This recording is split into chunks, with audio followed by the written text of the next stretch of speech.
Hello, this is Emma Goddard Ava Martyr. and we're both from the Greenwich Library Advisory Club. We're both sophomores at Greenwich High School, and we're so excited to be speaking with novelist and television writer Jenny Lee. Her most recent novel, Anna Kay, just came out in March on Flatiron Books. Miss Lee, thank you so much for being here with us today. Thanks, guys, for having me. I'm excited to be here. To start us off, do you think you could give us a little idea of what your book is about?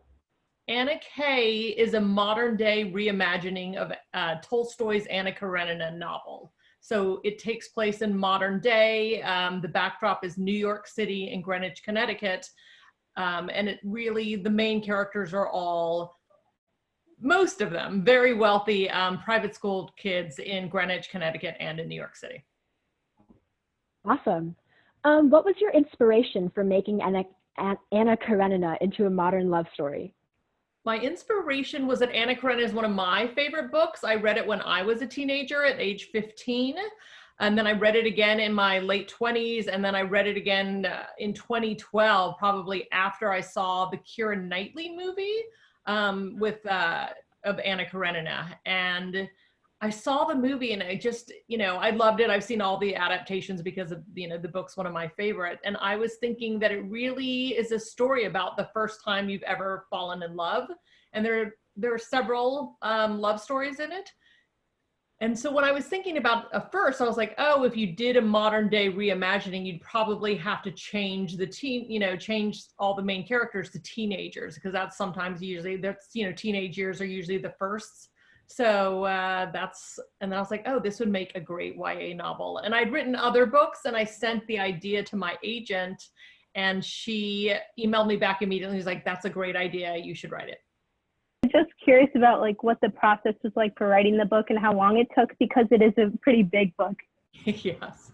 The process was that, I had the idea in 2012, but I was currently living in Los Angeles, working on a couple different TV shows. I've been a writer on Shake It Up on the Disney Channel and Freeform's Young and Hungry. So I just didn't have that much time to write a book. And I tried over and over different versions of how to do it, but I just couldn't really figure it out. But actually in 2017, I got the idea of how to structure it through watching Game of Thrones, which I'd never seen before. And so it was like right in before the last season. And also then I went back and read the book of Game of Thrones. And in the first book, they have very short chapters and it dealt with the multiple characters as well, because that was always the challenge, because Anna Karenina, like we said, is like 850 pages, basically. It's huge. So obviously I was trying to condense it down. But once I figured out the idea, honestly, it was the fastest writing experience I've ever done.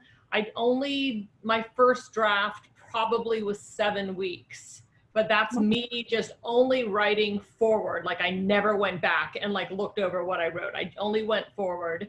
And so probably 7 weeks. And then the first draft was 529 pages, which is 185,000 words. So then after that, I revised and edited it over and over again until it was about 465 pages. And we sold it in September of 2017. Do you think Anna Kay felt easier to write than your other works? Did you experience a lot of writer's block? I didn't really on this one, which has been a great experience. So because I already had the framework of the original Anna Karenina, and I definitely followed it very much. My book is divided into 3 parts. So part 1 very much sticks very closely to the original of the plot structure. It opens the exact same way. But then in part 2 and part 3, I start to just deviate just because my characters are, I made them, obviously they're teenagers and they're in modern day. So I made them a little bit different. So because and I also knew 2 things in part 2 and part 3 that I wanted to get to. So I really didn't have writer's block because I already knew the end. So that's helpful. The only times in my career when I've had writer's block is sometimes if I don't exactly know the end, I do find it more difficult sometimes. I kind of sometimes can stall out and I'm like, oh, this is not going the right way. Obviously, you did some research when you were doing your book. You mentioned a lot of the brands and stores that some of the characters like going to. So can you tell us a bit about what you learned when you were writing it, or what surprised you about rich people or just yourself in general? Sure. I grew up in a small town in Tennessee, so I actually did not grow up in any way like the characters in my book. So I definitely did a lot of research, but I had gone to NYU for college at Tisch, the art school for dramatic writing.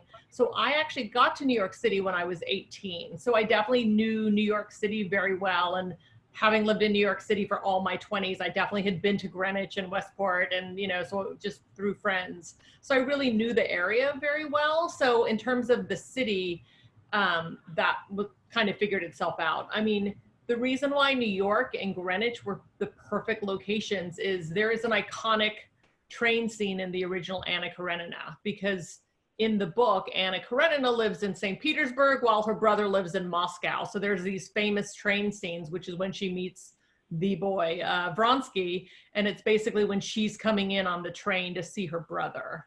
So I really needed the train. So I was like, oh, it's perfect, because obviously New York City to Greenwich, Connecticut and Metro North made it like, that was a very important thing to me. And also, it's also the winter usually. So I just kind of liked that idea. I wanted to see seasons because I live in Los Angeles and I wear t-shirts and, sweatpants and flip-flops all year round. So I wanted to definitely keep it on the East Coast and make it very dramatic.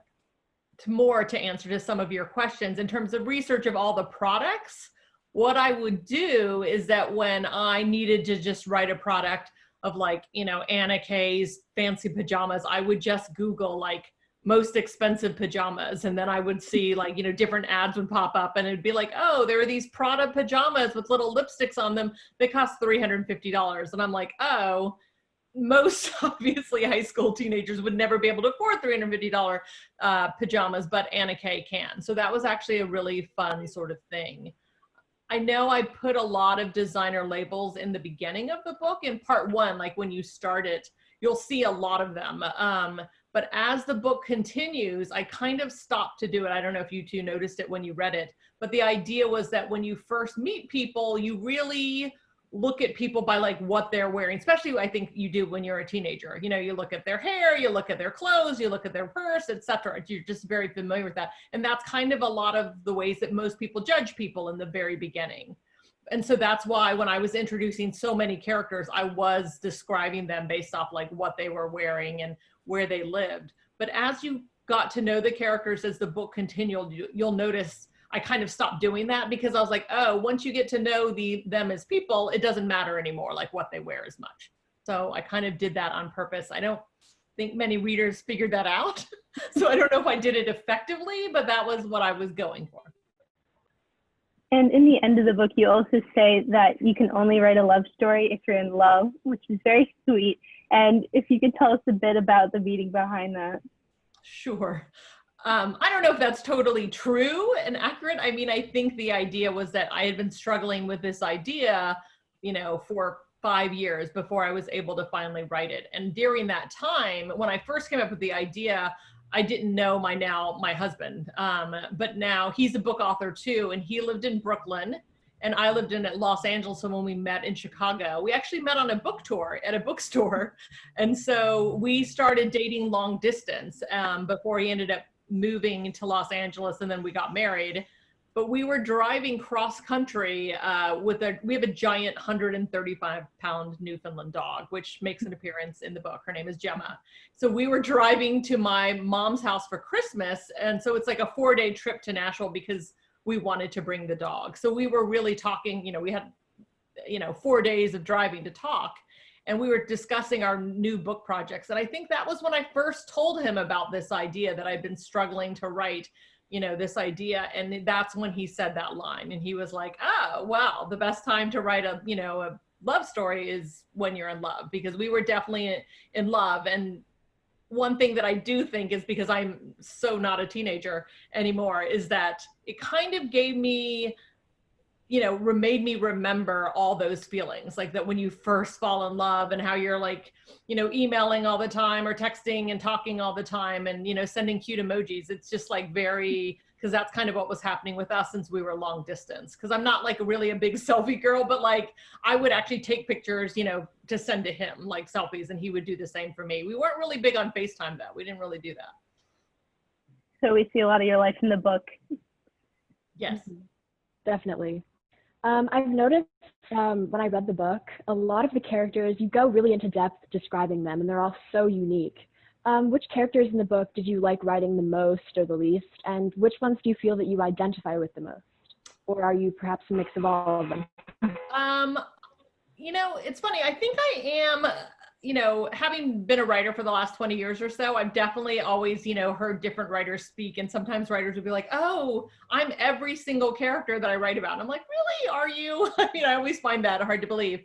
But I will say about Anna Kay, there's probably details of my life maybe that I use in every single of the females, at least. You know, because Lolly's a very different girl. She's Kimmy's older sister and Anna's brother's girlfriend.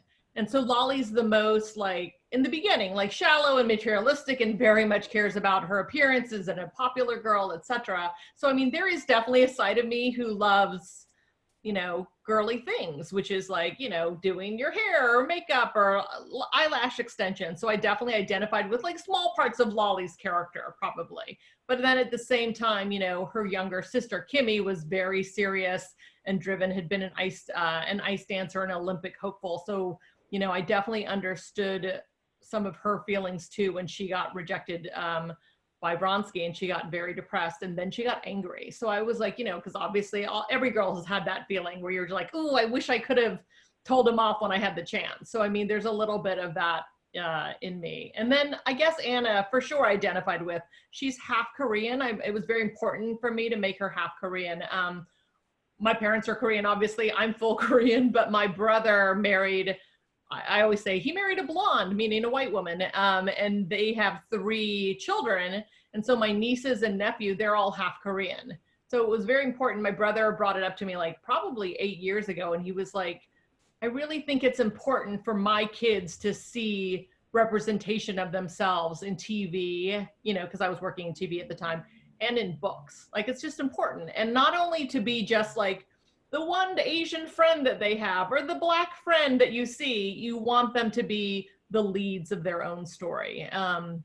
And so Anna Kay, you know, being half Korean, she needed to be, she's the lead of this story. Like, she is the main character. And I think that's very important with, you know, cultural identity and, you know, representation. So when I learned that a lot from, I love Shonda Rhimes, Grey's Anatomy, and all of her shows. She definitely always is, you know, has a strong female characters and a lot of different, you know, ethnicities. So that's important to her. And then the Disney Channel actually does that too. When we cast any of the shows, you'll see that they always want to make it very diverse. And it's not that they want to comment on race, but it's more that you just need to see it on the screen. So children growing up is like, oh, that looks like me, or that could be me. So that was a little bit of the idea too. Definitely. When you were working with writing with these teenagers, they used a lot of slang and like acronyms, and they have a very specific way of speaking. So how did you go about writing the dialogue between them? You know, that was definitely one of the first ways that books date themselves, by using too much slang or pop culture references. And so, you know, sometimes in different, you know, writing books or writing classes, you'll see, don't use too much of that. And I don't know, because I was writing about teenagers and it was a very specific time period, I really decided to do it. Like, I love pop culture. I think teenagers, you know, are, you know, they're always usually the trendsetters of like words and expressions. And it's so fun to me. I think I'm probably one of those people that I'm just young at heart. So I still read young adult books. I watch a lot of TV. I read a lot of magazines. And writing for TV, especially for teenagers and like Young and Hungry, that crowd, it was a lot of teenagers and 20-somethings. I really had to stay current in the vernacular. So I just find it fun. I love words.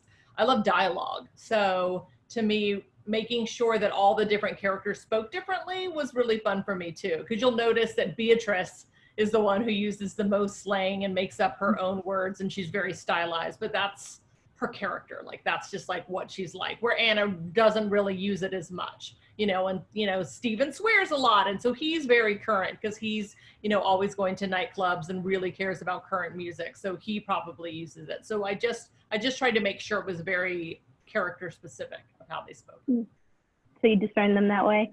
Yes.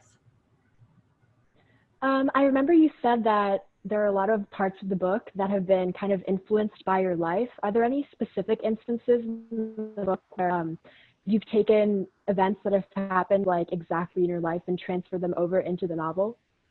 I don't know if there were anything that was exactly my life, but I mean, the fun story for, there's a big New Year's Eve party that Stephen throws every year. And that was kind of, it's flashback in the beginning of the book, because the book opens in like early February. But they keep talking about this New Year's Eve party, because at this New Year's Eve party, that's the first time that Kimmy met Vronsky. It's the first time that Dustin also met Kimmy. And so they're one of the major love triangles in the book. In my 20s, right after I graduated college, I was working in book publishing. So I was an assistant. And a lot of times when you're working in publishing, publishing is very much a networking type of career, where there's a lot of different like book parties, and, agents need to know editors. So there's a lot of lunches and socializing. So I met some of my best friends in book publishing when we were all assistants. Anyway, I was out with an assistant. We were at some bar, I think it was the Monkey Bar, having drinks. And her boss came in, and her boss was super fancy and flashy and, well known in the publishing industry. And she, sat down with us and we hung out, and she's like, "Oh, I'm going to a Christmas party. You guys should come." And so we're like, "Okay, sure, of course." So we go to this Christmas party, not knowing, obviously, we weren't invited, but it turned out to be Bret Easton Ellis's Christmas party. He's a very famous writer from the 80s and the 90s who wrote Less Than Zero and American Psycho, and he was very well known and famous. He got famous as a novelist like in his early 20s. I think he sold his first book in college while at Bennington. So anyway, Molly Ringwald from the Breakfast Club was on the balcony smoking a cigarette, and he had girls dressed up in Santa outfits, and they were carrying around martini glasses with red and green M&Ms, and it was just the most over the top, super fun, fancy party that I didn't know anyone, but it was a really fun experience. So that to me was kind of what I was channeling when I was writing about Stephen's party, because it's like, if you have the money and the access, you can have these like over the top parties. Basically, I did a lot of research in the sense that I've heard various stories from friends of like friends whose kids have dated very wealthy people, and like taking, flying private on vacation. So any of these details that I have a pretty good memory. So I would just kind of keep up and like add them into the book. Other tiny details, like Lolly talks about these Gucci sneakers in the beginning, and I had gotten my husband a pair of Gucci sneakers with snakes on them that he loved for Valentine's Day that year. So like I'd maybe do tiny little mentions like that. And also, obviously, I have a Newfoundland dog named Gemma. So I always I'm a huge dog lover, so I always put the dog in. So Anna Kay has 2 Newfoundlands, because I was like, oh, it should be even more than like what a normal person has, because they're giant dogs. And she has like 2 of them. And she also references her first Newfoundland, a dog named Doozy, who passed away. And my first Newfoundland was a dog named Doozy who had passed away. And then I got Gemma, so. Cool to see how everything came together like that. That's awesome. You mentioned your TV writing, which is probably a much more communal process in a writer's room than writing this novel by yourself. So we were just curious how you think your writing changed from TV writing to writing this novel. You are exactly right, Eva. It is very different. When you are writing books, it is a very solitary sort of profession. It's really just you, and then eventually like whoever your closest friends or readers are going to be, and then it goes to your book agent, and then it goes to your editor. So it is a small group of people, and you pretty much, as the author, have not full final say on everything, but a lot. You have a huge amount of control. What I liked about TV writing is that it is a very communal process. So you have to think that on a show, Shake It Up, just using Shake It Up as an example, like 100 people make that show, basically. So there are usually like 8 to 10 writers, but then there's producers and the people who do the costumes and who build the sets, and then of course the actors. So it's a very large crew, and it is a really fun process. So it feels more like a play, basically. So you have a lot of people involved, but then you have to think like TV shows like Game of Thrones. I mean, it's hundreds and hundreds of people on crew. Like it's just like a huge production. It's a very expensive show. Same thing like with movies.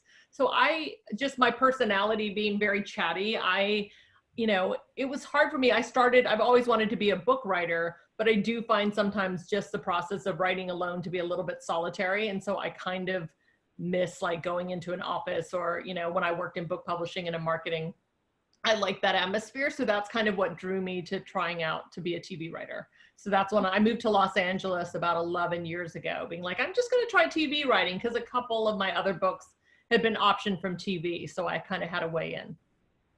So you don't have a favorite?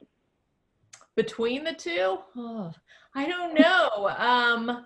It was funny when, you know, I'd written several books before Anna Kay, and none of them, you know, they did okay, but none of them became really big sellers. And so I was thinking that maybe I was spreading myself too thin to try to do everything. So I should really just concentrate in TV. So that's what I was doing for a long time, for at least the first 5 years of TV writing. But then when I was working on Shake It Up, I had a chance to pitch a TV show about a talking dog. You know, they were developing Dog with a Blog, I think, at that point in time. And they asked other writers if they had any ideas in case that one didn't go, like it didn't get greenlit and get on the air. So I was like, oh my God, I love dogs. I have an idea. So I had come up with an idea and I pitched it to them, which ultimately they passed on, and they ended up doing Dog with a Blog.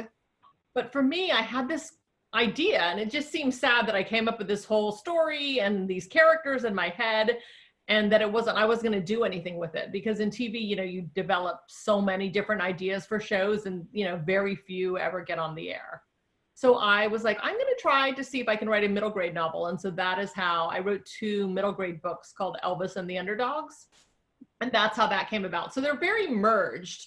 And then after that, I was mainly, again, just doing TV and trying to develop and sell my own TV shows.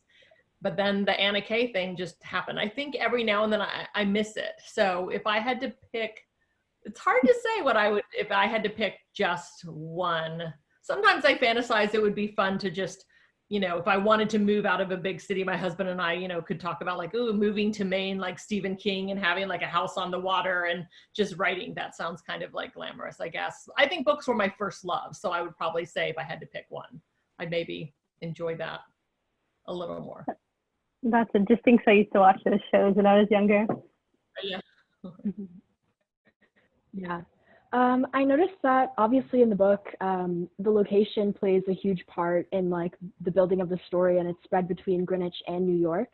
As a person from Greenwich, what did you think of it, and what was your impression of the people there? I didn't do hands-on research in Greenwich for this particular book, but when I was thinking about the school, at first I started just writing that Anna went to a fictional school in Greenwich. You know, what was tricky is that I needed it to be Greenwich and New York. So I was like, that was another reason why I chose to make them so wealthy. And it was like, the choice was that Anna goes to high school in Greenwich. And I know it's very unconventional for families to like have the kids go to separate schools or in different states. And I didn't want the parents to be divorced in the beginning. So I just decided, I was like, oh, Stephen prefers to go to school in the city because it's so close. But with Anna, I really wanted her to be, you know, just more, not like small town in any way, but that she just had very different interests. Like her interests, like she's a big horse rider, and, you know, she loved her dogs, and she likes the countryside more. So that's kind of why they had decided, I thought, you know, for high school, that they were actually living in different locations. When I was doing research, I was trying to figure out like the Metro North stop that they would take, and, you know, and again, it was a fictional school. But then as I started putting in real schools in the New York, you know, I started thinking about doing just Greenwich Academy and the WIC instead. So I looked it up. I actually had a friend who wrote with me on Young and Hungry, and she had went to Greenwich Academy. So she gave me a lot of information about like the path and how you can, you know, when you can eat lunch. They eat lunch together, and which classes the boys and the girls took together. So that's kind of the stuff I did. I know you connected with Jenna Ushkowitz for the production of the audiobook. I think that's really cool. How did you guys connect? Can you tell us like a little bit about that? Sure. What you should know is that authors normally, like in terms of like, even with the cover, like that was not like my decision of who designs the cover. That was done in-house by the publishing company. And the same thing for the audiobook. The audiobook was done by Macmillan Audio. And they're the ones, you know, they approached me and they're like, we really want to make sure the actress or the reader of this book is Korean, which I loved. I was very happy that they decided to do that. They sent me a couple different samples of a couple different actresses, and Jenna Ushkowitz was one of them. And I was super excited because I was a big Glee fan. So I was like, oh my God, it's Jenna Ushkowitz. So when I was listening to hers, though, it's interesting because I listened to like 3 different women. And one of them, who was very, you know, classically trained, it sounded like she was reading as if Anna Kay was Anna Karenina. You know what I mean? Like she was just much more serious and, you know, and I just felt like, to me, the tone was a little bit like not exactly what I was going for. Anna Karenina is obviously like a great piece of literature, and Anna Kay, I really wanted it to make it my own. I wanted it to be fun and soapy and kind of escapist and aspirational, but like, you know, it wasn't satire really, but I wanted it to have that appeal. So I felt like Jenna Ushkowitz, just her voice really lended itself to making it sound just like young and fun. So that's how, so then I ended up picking her and they were happy. And then they filmed, I was in New York actually on business when she was taping it in Los Angeles. So I only got to see her one day. Like we had brunch right before she did it. So it was my first time having lunch with her and she's great. And then I think it took her 5 days. You have to think 5 days all day to like read that book out loud. And then I went and saw her on the last day because I read the author's letter and the dedication myself. So those are my voices on the audiobook. That's so cool. That's definitely interesting to hear. I'm watching Glee right now, so it makes me very excited. Me too, actually. Yeah. And you are a very well-versed writer, and we wanted to get your opinion if you have one favorite style of writing, like TV fiction or nonfiction. I don't know if I have a favorite style. I mean, I still want to keep trying new things. I very much want to write a play one day. Like I love, you know, so sometimes I think like, oh, if we can successfully make Anna Kay into a TV show, which is the plan, we've sold it to HBO Max, so we're trying to develop it for them. The idea would then, you know, I'd love to see it on as a Broadway musical. Like it would be really fun to do that as well and try different mediums. I think I've always been interested in continually learning and pushing myself to try new things. So like, you know, I think the important thing to realize, and for anyone who wants to be a writer out there, is that, you know, I really didn't have that much experience writing middle grade or for children.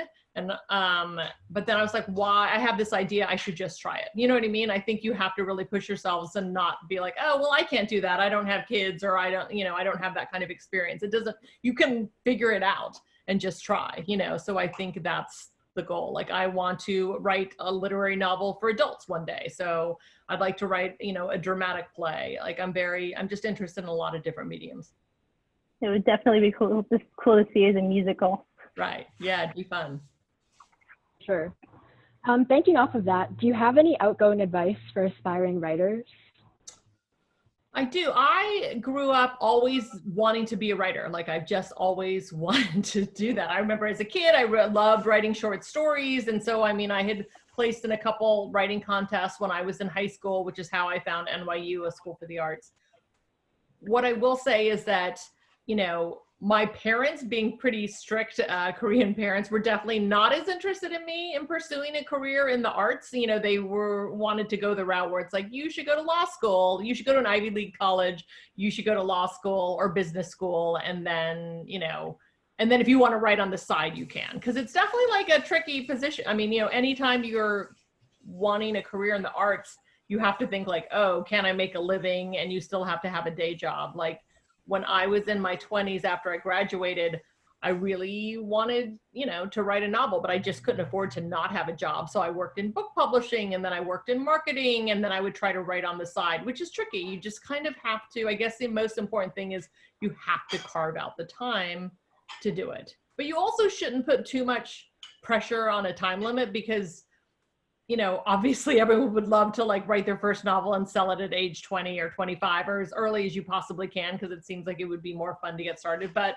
you know, I'm fine with my career. You know, I sold my first book at 29, and then, you know, and I've been selling books and then steadily working from there. But, you know, it can take a while, but I was dedicated and I loved it. So it was just important for me. The number one piece of advice, just you have to I know everyone always says this, but it's so true. You have to read everything. Like, I don't read just one genre. Like, I read adult fiction, I'll read young adult, I don't read as much nonfiction, but I read essays, I read a little bit of science fiction, you know, I still read Stephen King novels. Like, I just kind of try everything, because some people tend to narrow their focus and they only read one type of book. But I mean, I think there are so many famous different genres that it just kind of opens up your mind to see, like, you know, all the different possibilities, you know, because someone who writes sci-fi maybe isn't the best person to write a different genre, but it doesn't mean you can't try. And you said that the book Anna Kay was one of the quickest ones that you've written, but would you say that it's been your favorite to write? Yeah, I honestly do think it's been my favorite to write. I can announce this now because it was, you know, we were kind of keeping it a secret for a little bit, but it was announced like 2 days ago online through Bellatrist and Epic Reads that I'm writing a sequel for Anna Kay actually right now. So that will be, I'm trying to see if I have well, I can show you a cover. I don't know if it'll show. They just like showed the cover. Let me find it. I haven't even posted it on Instagram yet, so you guys will be some of the first people to see it. Let me find it.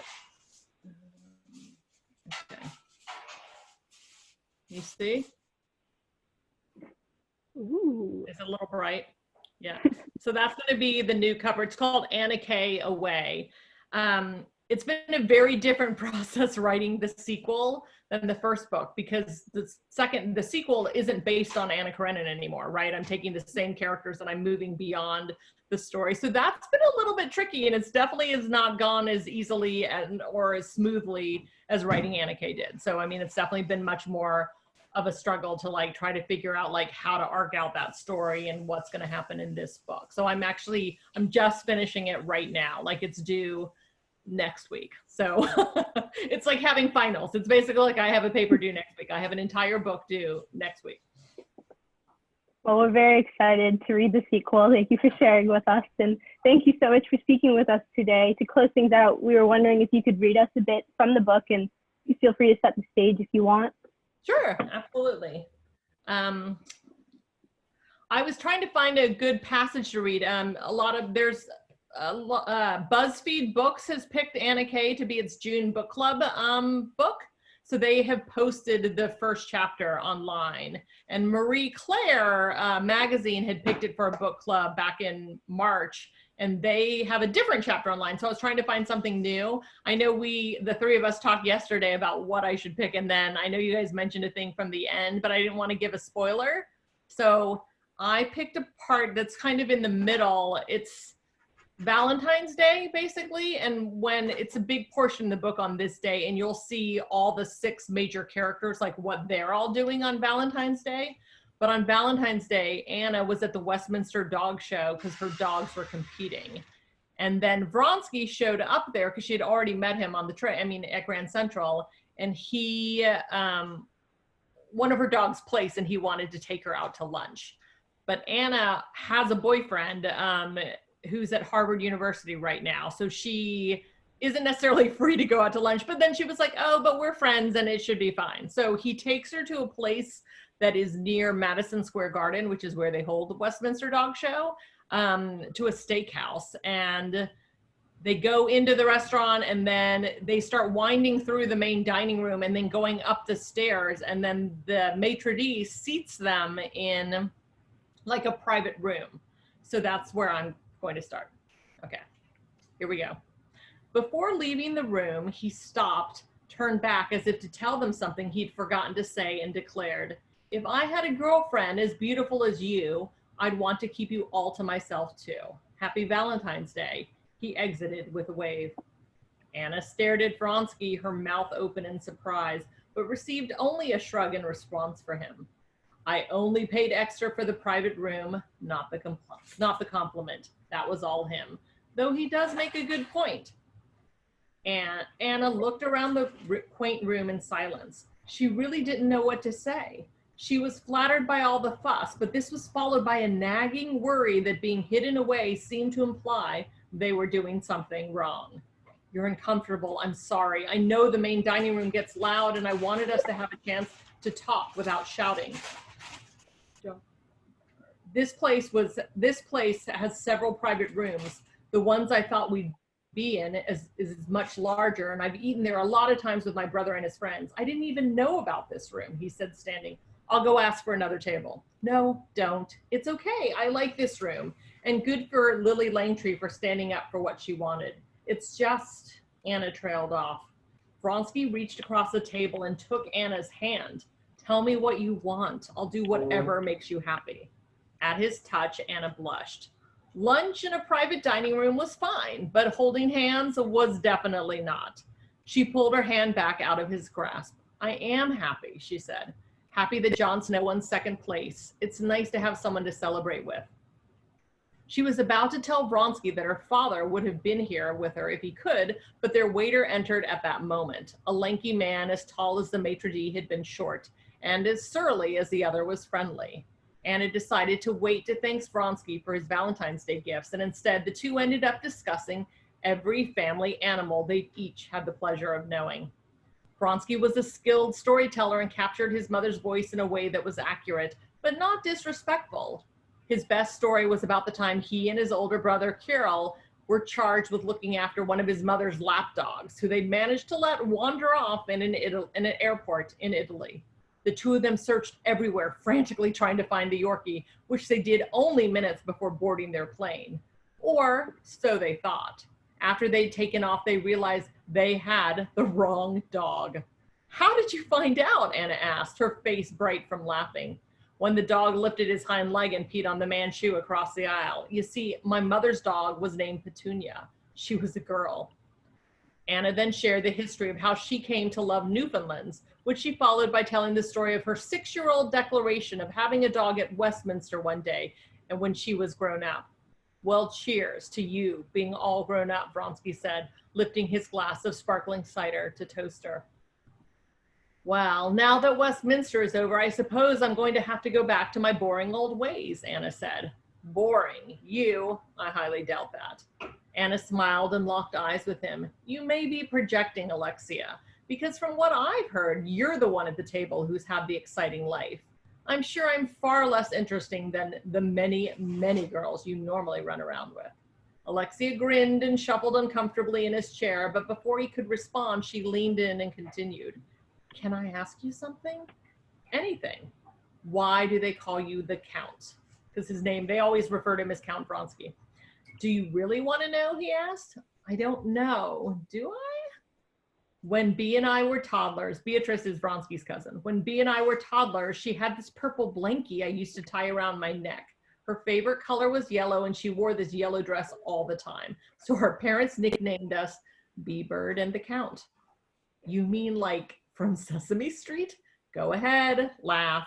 It's adorable, but you do know, Anna trailed off, not wanting to be the one to repeat the rumor. People think they call me Count Vronsky because I've slept with too many girls to count. I do know, and I'm fine with it. It's much better than the truth. Not to me. Well, good, because you're the only one I've ever told. Anna was thrilled that he'd confided in her something so embarrassing, but she was also alarmed. This was a crossroads, and they both recognized it immediately. They could keep up the pretense of a friendly meal filled with light chatter and family stories, or they could move on to more serious fare, talking about the undeniable chemistry between them. How was that? Very beautifully read. Thank you. Once again, we've been speaking with Jenny Lee about her book, Anna K., which was recently published by Flatiron Books, and you can check out a digital copy at the Greenwich Library website, or you can call Diane's Books in Greenwich and have it delivered to your door. Thank you so much again, Jenny, for speaking with us. It was great to meet you, and I hope the show and the sequel goes well. Thank you. Thanks, Emma and Eva. It was so great to meet you. Thanks for having me. I really had a fun time.